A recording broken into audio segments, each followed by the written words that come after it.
Hello, this is Chef John from foodwishes.com with Italian flourless chocolate torte. That's right, I'm going to share how I like to make Torta Caprese, which apparently was invented on the island of Capri. Although I've been there and I didn't see any of this. But in fairness, I was only there 6 hours, 4 of which I spent inside the Blue Grotto. But anyway, if you're looking for something very simple and easy and super sexy to serve to your lover, chocolate lover or otherwise, this is it. And to get started, the first thing we should do is prep an 8-inch cake pan. And by prep, I mean butter generously. And then I also like to cut out and place a round piece of parchment in the bottom. And then once our pan's greased and papered, we'll toss in a little bit of flour. And then we'll sort of rotate and shake and knock the pan around. And that flour will stick to the butter. And this is going to help our cake come out very easily after it's baked. And once that looks good, we can go ahead and knock out the excess. But don't throw it away. Scrape it up and sift it back into your canister. And that's it, our pan is prepped, and we can move on to our chocolate. And what I have here is 6 ounces of dark chocolate, which as you can see has been broken up. And then to this we will add some cubed up butter, and we'll grab our spatula and head to the stove, where we have a saucepan of barely simmering water set over low heat. And what we'll do is place our bowl of chocolate and butter on top, and we will simply wait for everything to melt. And once it looks a little something like this, it's not a bad idea to give it a stir, so we can sort of see where we're at. But also, stirring butter and chocolate is very enjoyable. And yes, you can definitely do this step in the microwave, but you know what, the house was kind of dry. So I decided to multitask. So I melted chocolate while humidifying the air. Oh yeah, it's good for the pores. But anyway, once everything's melted, or extremely close to it, we'll go ahead and remove that from the heat and give it one last stir to make sure it's very, very smooth. And if it's looking good, and mine was looking very good, we can go ahead and toss in some unsweetened cocoa powder, along with a nice big pinch of salt, and then 2 optional ingredients, about a tablespoon of coffee liqueur, plus a very small shake of cayenne, right, barely a hint. And then we'll finish this up by adding 1 cup of almond meal, also known in some parts as almond flour, and we'll take our spatula and give this a mix. And yes, it probably would have been easier to use a whisk, but you know what, I already dirtied my spatula, and now I'm on a mission to make this entire recipe using just 1 utensil. But no matter what you use, make sure you keep stirring and keep mixing until everything's been very thoughtfully and very thoroughly combined. And once it is, we can set that aside. And we can crack 4 large eggs into another bowl, to which we will add a little touch of white sugar. And then we'll grab our electric hand mixer, and we will mix this on high until it's very light and very fluffy and very, very thick. Oh, and pro tip, if you use room temperature eggs, which I did, this mixture will whip up faster and to a higher volume than if you use cold eggs. And yes, you can do this by hand with a whisk, but the bad news is it will take forever. The good news is, though, according to recent made-up studies, if you do it by hand, you'll burn the same number of calories as 1 portion. But either way, once our mixture is nice and thick and fluffy like this, we'll go ahead and grab our chocolate mixture, and we will transfer that in. And then we'll use our spatula, or in my case, spoonula, to fold that in until it's just combined. And while I do this, let's go ahead and talk about final texture, since there are basically 3 ways you can go here. Okay, you can just dump in the chocolate and then whisk it in, not worrying about losing too much air, which will give you a very firm, dense texture. And then the second method, which I'm using here, is to sort of semi-gently fold it in, right, bringing that mixture from the sides and bottom up over the top, and then every once in a while giving it the occasional stir. And unlike whisking it in, this method will preserve a lot of those air bubbles, which will produce something a little bit lighter, and that's the texture I enjoy most for this. And then the third method, which would be the lightest version, would be to actually separate the eggs and just whisk in the yolks and then beat the whites into a meringue and fold those in very gently. But for me, all that extra work to get just a little bit extra lightness really is not worth it. So I'm definitely a fold and stir guy. But no matter which method you use, once that chocolate mixture has been incorporated, we can go ahead and transfer everything into our prepared pan. Oh, and if you can, try to get it all in the pan and not on the table. I mean, come on, that pan is a pretty big target.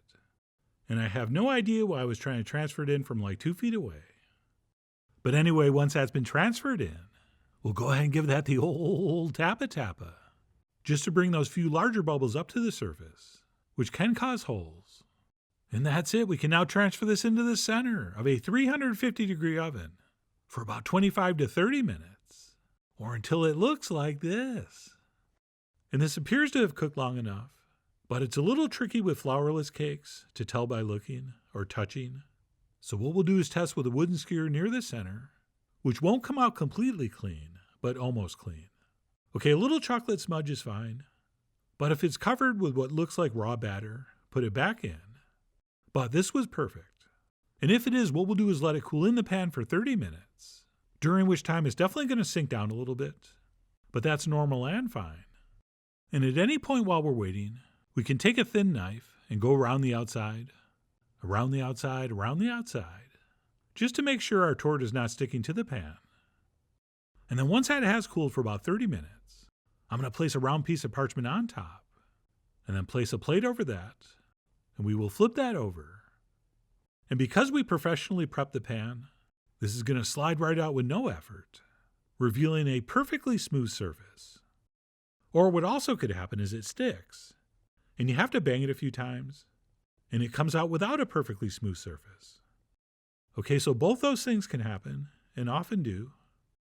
But don't worry, once this cools and firms up, we are probably going to flip it over anyway and serve it with the other side up. But the point is we have options. And that's it, we will simply let this cool completely before serving. Although I highly recommend this goes in the fridge overnight, since I think the flavor is much better, and also I much prefer serving this chilled. So that's what I did. I went ahead and wrapped it up and popped it in the fridge, and then I pulled it out the next day. And I decided to go ahead and flip this over because I thought this side would look a little better, which it did, except for a few crumbs here and there that flaked off, which, like an absolute lunatic, I wadded up and used to plug some holes because I have a serious problem. But anyway, once we fix up whatever needs fixing up, I'm going to go ahead and finish this off by dusting the top with cocoa, and a very generous dusting at that. And once that's accomplished, you could just serve it like this, but I'm not going to. I have one more trick up my sleeve. Well, actually 2 tricks. But the first one is, I'm going to take a couple ramekins like this, which will allow me to lay this cooling rack right over the surface, so that it's almost, but not quite touching the cocoa. Oh, and right here I decided to give it a little turn, so you will see the lines I'm about to make at an angle. And the lines I'm talking about are going to be created by dusting over some powdered sugar. And what's going to happen once we dust the top with this, and then we remove that rack, it's going to leave some beautiful, and I think very provocative lines. And then for one last touch, I'm going to do a little heart design in the center with 6 strategically placed raspberries. And yes, I was very upset and annoyed that my finger hit the powdered sugar and made that mark. So I did what almost no one would do. I grabbed a little bit of powdered sugar on the tip of a knife, and I spent about 10 minutes fixing that up. But anyway, that kind of attention to detail will be up to you. I mean, you are, after all, the Cupid of whether or not to be stupid. But for the record, I regret nothing, including what I'm about to say. And that's it. Once we have our heart on the top of the torte, we can go ahead and cut a wedge and serve up. And I garnished with 3 more raspberries, plus a nice piping of whipped cream. Although I wouldn't say no to a scoop of vanilla ice cream. And then I grabbed a fork and went in for a taste. And that, my friends, I think is the perfect flourless chocolate cake. I mean torte. Really, same difference. Okay, flour does have its advantages, as far as help creating the structure of a cake and giving us a nice crumb. But what it also does is dilute the chocolate flavor. But here we don't have that problem. Okay, this is pure chocolatey goodness with 0 starchy distractions. But because we fairly carefully folded, we did retain a good amount of air bubbles in that batter. So looks to the contrary, the texture is surprisingly light and not super firm and stodgy. So to summarize, I absolutely loved how this came out. Oh, and for the record, that whipped cream is not sweetened. All right, while it's not super sweet, the cake has plenty of sugar. So for me, an unsweetened whipped cream, along with those tart fresh berries, are the perfect things to serve this with. And while I really do love the coffee liqueur in this, you could also use something like amaretto or rum, or any flavorful booze of your choice. But no matter what you use, this gorgeous flourless chocolate torte could not be easier. And not only do I think you're going to love it, but I think whoever that special someone you serve it to will as well. Which is why I really do hope you give this a try soon. So please follow the links below for the ingredient amounts, a printable written recipe, and much more info as usual. And as always, enjoy.